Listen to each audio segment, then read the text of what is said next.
accountability. When we are watching hate brew online, we could identify using artificial intelligence and other methods to identify those who are talking about violence. And you know my concerns around even what's called drill music. Not all drill music, but those that talks about inflicting violence on rival gangs. That is driving some of the shooters.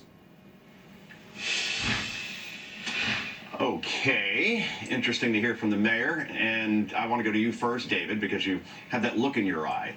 Call on me first. I know that. We've done this enough already. What do you make of, actually, I want to go to this soundbite from Eric Adams as well, and this is him talking about how if we pass Build Back Better, then that's going to make everything A-okay. Let's play that. You've heard the narrative beforehand about defunding the police. Let me tell you what the defunders of police are. Those are those who did not vote on the Build Back Better bill. Money was in that bill for police officers. We have 2,400 ATF agents in our country. Only 80 are in New York. We need to double that amount. So Republicans are for defunding the police, David, appears to be the argument here. But we had our researchers go through this bill, and they don't find anything as far as direct funding to aid police departments across the country. So here you have Eric Adams pushing a bill that's already DOA and at the same time lying about it. Why do you think he's doing that?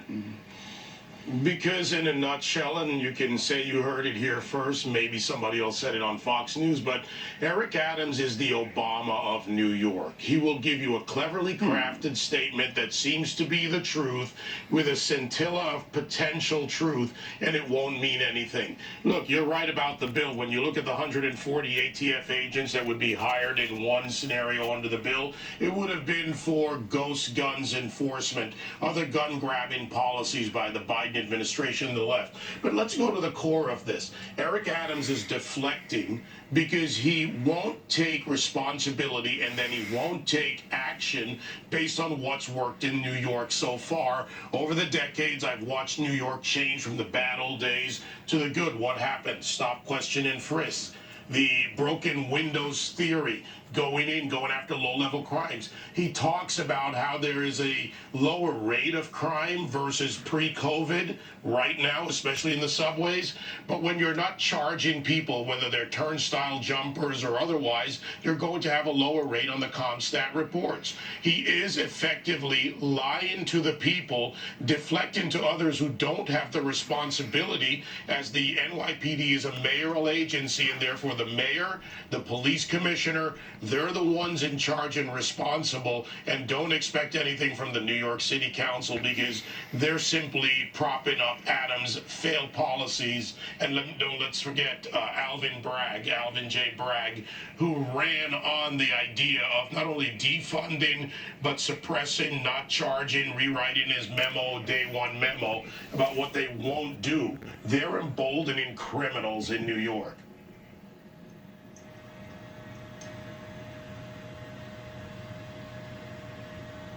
Oh, yes. Thank you, David. Sorry, we're on a little delay there for a moment.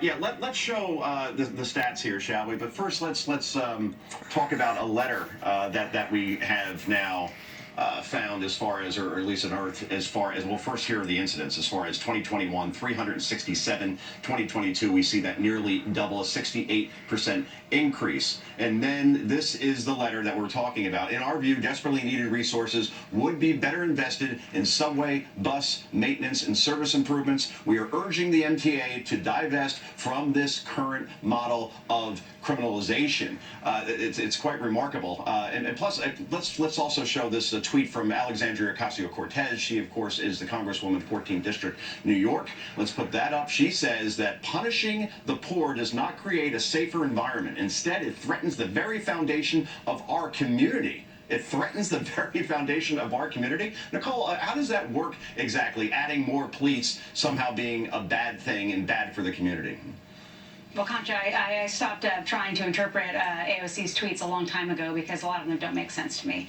But I can tell you when it comes to Mayor Adams, I think it's a little cheeky that the former cop and police reformer, who's essentially his entire campaign was based on hashtag getting stuff done, has just had his first mass shooting under his watch. He's over 100 days in office, and is like, well, what exactly did you do to make New York City safe in those first 100 days? Because I can tell you what he has been focusing on. He has been focusing on masking toddlers, masking preschoolers because of the threat of COVID-19. But by the way, again, they are the least affected by COVID-19 and the least likely to transmit that virus. But he has put more effort, more meetings, more energy into this instead of what he promised to do. And what he promised to do is bring back police reform. Instead, he said, you know what? Private sector, this is on you. We need more censorship. Anybody who's talking about anything violent needs to be taken off social media. And then what happened? There was backlash because rappers started saying, hold on, well, we talk about that. And now he caved into them again. I mean, what is he doing? What is he doing? What are you doing, Nicole? You're matching my tie perfectly, and I appreciate that. We didn't talk about this whatsoever before the show. Yeah, it's lovely. Outstanding. Alicia, we only got about 30 seconds. You can't hide crime as far as news and as far as journalism, right? That on the local news channels here in New York, anyway, 2, 4, 5, and 7, this leads almost every night at this point. So spin it as much as they like. It's out there, and the local news is covering it very well, I think. Exactly, and this whole conversation that we hear from Mayor Adams and other officials who try to spin this reminds me a lot of the inflation conversation that we hear from the Biden administration and other politicians. It doesn't matter how many times you blame something or somebody else.